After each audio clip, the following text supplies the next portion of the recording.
මම අද යන්නේ සාම්බාර් පවුඩර් එකක් හදන්න. සාම්බාර් පවුඩර් හදන්නේ කොහොමද කියලා අපි බලමු. මොනවද අවශ්‍ය කරන්නේ කියලා. අපි සාම්බාර් පවුඩර් එක පාවිච්චි කරලා සාමාන්‍ය සාම්බාර් කරියකට තමයි ප්‍රධාන වශයෙන් පාවිච්චි කරන්නේ.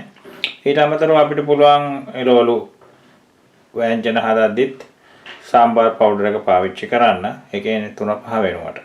අපි දැන් බලමු කොහොමද හදන්නේ කියලා. මොනවද අවශ්‍ය කරන්නේ කියලා.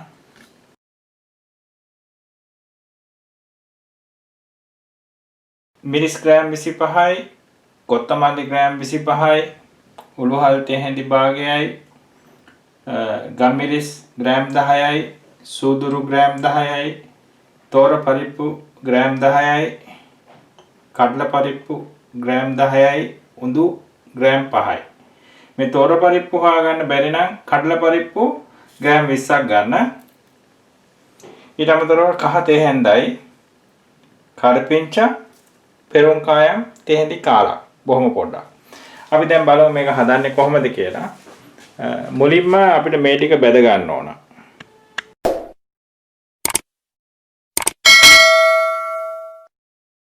දැන් මම යන්නේ සාම්බාර් පවුඩර් එක හදා ගන්න.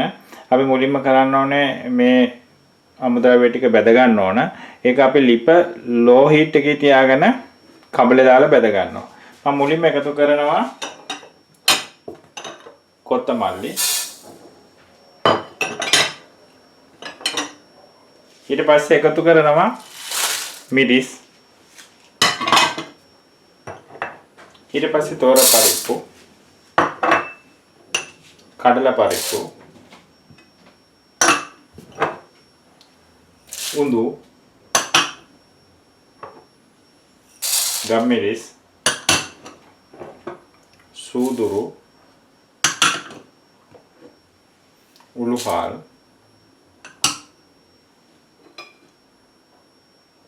කරපිංචා,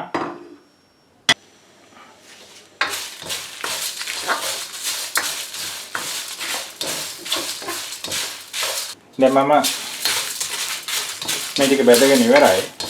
දැන් අපි කොටා ගමු. මම දැන් ලිප ඕෆ් කරලා තියෙන්නේ. මෙන්න මේ වගේ මඩ ගින්දරේ බෙද ගන්න ඕන. මේකට එකතු කරේ නැහැ කහ කුඩුයි පෙරුම් කායනේ. මොකද ඒ දෙක කුඩු වෙලා තියෙන හින්දා ඒක අන්තිමේට අපි එකතු කරමු.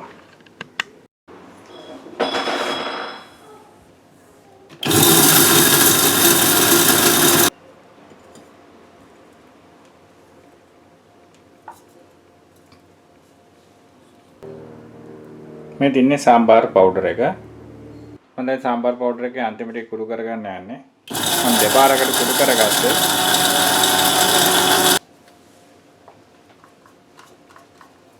මම දැන් මේ පළවෙනි වටේ කුඩු කරගත්ත පවුඩර් එකට එකතු කරනවා කහ කුඩුයි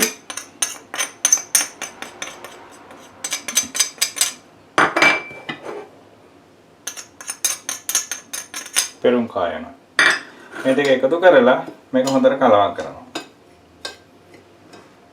මොකද මේක තව පාරක් කුඩු කරගන්න ඕන. අනිත් එක තමයි මේක බදිද්දී කුඩු කරගද්දී තමුන් පාවිච්චි කරන විදියෙන් මේකේ රසත් වෙනස් වෙන්න පුළුවන්. ඒකෙන්ද හරි විදියට බෙද ගන්න ඕන. ඒ කියන්නේ ලයිට් බ්‍රවුන් කලර් එකක් එද්දී ටිප ඔෆ් කර ගන්න ඕන. ඊට පස්සේ පොඩ්ඩක් නිවෙන්න ඇරලා තමයි කුඩු කර ගන්න ඕනේ. මම දැන් තව පාරක් මේක කුඩු කර ගන්නවා. තව ටිකක් පවුඩර් ගතිය ඕනේ හින්දා.